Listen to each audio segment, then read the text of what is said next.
اعوذ باللہ من الشیطان الرجیم بسم اللہ الرحمن الرحیم۔ شروع کرتا ہوں اللہ کے نام سے جو بڑا مہربان نہایت رحم والا ہے۔ پیارے برادران اسلام، السلام علیکم ورحمۃ اللہ، اور آپ دیکھ رہے ہیں اسلامی TTS چینل۔ پیارے برادران اسلام، رمضان کی نعمتوں میں سے ایک نعمت سحری بھی ہے۔ سحر صبح سے پہلے آخری رات کے وقت کو کہا جاتا ہے، اور اس وقت کے کھانے یا پینے کو سحری کہتے ہیں۔ روزے کی نیت سے سحر کے وقت کھانا پینا سنت ہے کہ اس پر مسلمان کو ثواب دیا جاتا ہے۔ حضرت انس رضی اللہ تعالیٰ عنہ نے بیان کیا ہے کہ نبی کریم صلی اللہ تعالیٰ علیہ وسلم نے فرمایا کہ سحری کھاؤ، کہ سحری کھانے میں برکت ہے۔ مشکا شریف کی روایت ہے کہ سحری کے وقت روزے کے لیے کھانا پینا برکت کا ذریعہ ہے، اور اس سے رزق میں برکت ہوتی ہے، صحت و تندرستی میں بھی برکت ہوتی ہے۔ مبارک ہے وہ گھر جن میں رات کے آخری حصے میں سوتے سوتے اٹھ کر کھایا پیا جاتا ہے، اور رمضان کی اس نعمت سے پورا فائدہ حاصل کرتے ہیں۔ یہ بات قابل غور ہے کہ کھانا اگر پیٹ بھرنے کے لیے کھایا جائے، پانی پیاس بجھانے کے لیے پیا جائے تو انسان کو یہ فائدے حاصل ہو جاتے ہیں، لیکن اگر یہی کھانا پینا سنت جان کر حضور صلی اللہ تعالیٰ علیہ وسلم کی اتباع اور پیروی ہو تو اس سے صرف پیٹ ہی نہیں بھرتا، پیاس ہی نہیں بجھتی، بلکہ یہ عبادت بن جاتا ہے، اور اس پر ثواب ملتا ہے، اور رزق میں فراخی کا ذریعہ بھی ہوتا ہے۔ کیونکہ حقیقت یہ ہے کہ عبادت نام ہے حضور صلی اللہ تعالیٰ علیہ وسلم کی اداؤں پر عمل کرنے کا، اور سحری اس لیے ذریعہ برکت بنی کہ حضور صلی اللہ تعالیٰ علیہ وسلم کی سنت ہے۔ سچ یہ ہے کہ اگر ہمارے آقا صلی اللہ تعالیٰ علیہ وسلم نے نماز نہ پڑھی ہوتی تو وہ عبادت نہ کہلاتی، اور یہی حال ان تمام کاموں کا ہے جن کو ہم ذریعہ ثواب سمجھتے ہیں۔ رمضان المبارک کا مہینہ خدا کی بندگی اور اس کی اطاعت اور فرما برداری کے مظاہرے کا مہینہ ہے۔ دیکھیے، اس مہینے کا چاند نظر آتے ہی بندگان خدا مسلمانوں کے کھانے پینے سونے کے سب اوقات تبدیل ہو گئے۔ ہمارے دن رات کا جو نظام 11 مہینے رہتا ہے، رمضان میں وہ بالکل تبدیل ہو جاتا ہے۔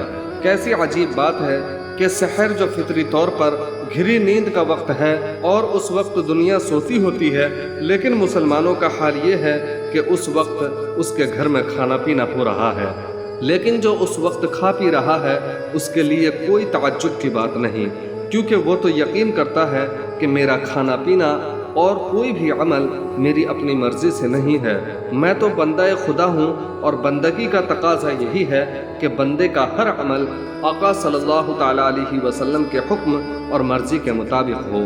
بس میرا معبود حقیقی مجھے جس وقت کھانے پینے کا حکم دیتا ہے میں کھاتا پیتا ہوں، اور جب وہ روک دیتا ہے، چاہے کتنی ہی بھوک لگے، کتنی ہی پیاس لگے، میری کیا مجال ہے جو کھانے پینے کی چیزوں پر نظر بھی ڈالوں، کیا مجال ہے جو دل میں کھانے پینے کا وسوسہ بھی پیدا ہونے پائے۔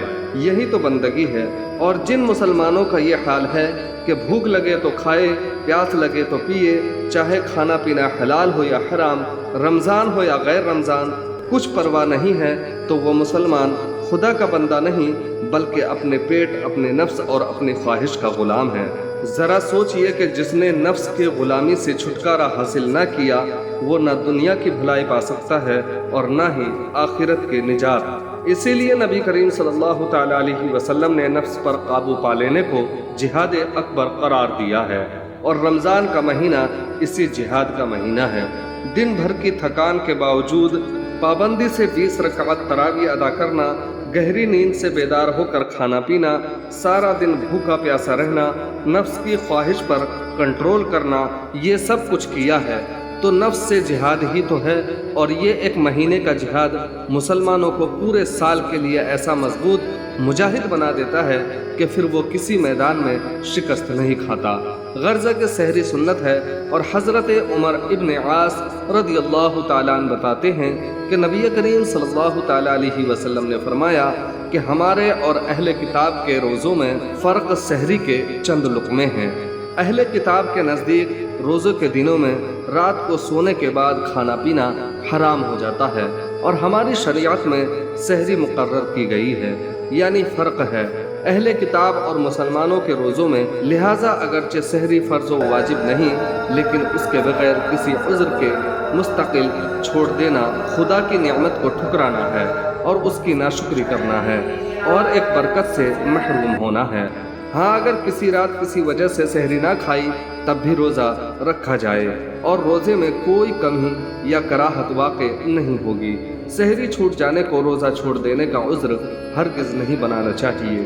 حضور صلی اللہ تعالیٰ علیہ وسلم نے سحری کے چند لقمے کا جملہ فرما کر در حقیقت یہ اشارہ فرمایا ہے کہ سحری کو دن بھر کا کھانا پیٹ میں جمع کر لینے کا ذریعہ نہ سمجھا جائے، بلکہ چند لقمے یعنی تھوڑا کھانا، ہلکی غذا سنت سمجھ کر کھائی جائے، کیونکہ سحری کے وقت اتنا پیٹ بھر کر کھا لینا فجر کی نماز ادا کرنا دشوار ہو، جس کی وجہ سے دن بھر طبیعت بھاری رہے، صحت کے لیے بے حد مضر ہے، اور اللہ کے رسول صلی اللہ تعالیٰ علیہ وسلم پسند نہیں فرماتے کہ ان کے غلاموں کی صحت خراب ہو یا وہ بیمار ہو جائیں۔ حضرت ابو ہریرہ رضی اللہ تعالیٰ عنہ بتاتے ہیں کہ نبی کریم صلی اللہ تعالیٰ علیہ وسلم نے فرمایا کہ مومن کی اچھی سحری کھجور ہے، یعنی سحری کے وقت بھاری غذا استعمال نہ کی جائے کیونکہ اس سے بد ہضمی ہوتی ہے۔ کھجور یا اس جیسی ہلکی اور طاقتور غذا استعمال کرنا چاہیے۔ اس حدیث پاک کے مطابق بزرگوں کا طریقہ یہ ہے کہ سحری کے کھانے کے بعد وہ کھجور استعمال کرتے ہیں تاکہ حضور صلی اللہ تعالیٰ علیہ وسلم کے اس ارشاد پر پوری طرح عمل کیا جائے۔ بہتر یہ ہے کہ ہم بھی اس سنت کو ادا کر لیا کریں۔ پیارے برادران اسلام، سحری کا وقت نصف رات کے بعد ہو جاتا ہے، لیکن بہتر یہ ہے کہ آخری وقت میں کی جائے، لیکن وقت ختم ہونے سے چند منٹ پہلے کھانا پینا ختم کر دینا چاہیے۔ اگر آپ کے حساب میں غلطی یا گھڑی غلط ہونے کی وجہ سے 1 منٹ بھی دیر ہو گئی تو روزہ نہیں ہوگا۔ سحری سے فارغ ہو کر روزے کی نیت کر لینا چاہیے۔ اگرچہ نیت تو دل کے ارادے کا نام ہے اور سحری کا کھانا خود نیت ہی ہے۔ علاوہ ازیں رمضان کا چاند نظر آتے ہی مسلمان پورے مہینے کے روزے کی نیت کر لیتا ہے، لیکن مستحب یہی ہے کہ روزانہ بعد سحری اپنی زبان میں یہ کہہ لیا جائے کہ میں کل کے لیے رمضان کے روزے کی نیت کرتا ہوں، میں نے نیت کی کہ کل اس رمضان کا روزہ اللہ کے لیے رکھوں گا۔ پیارے برادران اسلام، اگر سحری کے وقت روزہ رکھنے میں کچھ شک تھا تو نیت کرنا لازمی ہے، اور اگر اس وقت نہ کی تو صبح آدھا دن سے پہلے تک کی جا سکتی ہے۔ ناپاکی کی حالت میں سحری کھائی جا سکتی ہے، لیکن بہتر یہ ہے کہ پہلے غسل کر لیا جائے یا سحری کا وقت ختم ہو جانے سے پہلے غسل کر لیا جائے۔ بلا ضرورت زیادہ دیر ناپاک رہنا عام دنوں میں بھی گناہ ہے اور روزے کی حالت میں تو سخت گناہ ہے۔ ویسے اگر کسی نے صبح تک بھی غسل نہ کیا تو روزہ تو ہو جائے گا، لیکن بہرحال بہت برا کیا۔ پیارے برادران اسلام، اللہ تبارک و تعالیٰ سے دعا ہے کہ اللہ تعالیٰ ہمیں شریعت کو سمجھنے اور اس پر صحیح عمل کرنے کی توفیق عطا فرمائے۔ آمین ثم آمین۔ تو پیارے برادران اسلام، آج کی ویڈیو میں بس اتنا ہی۔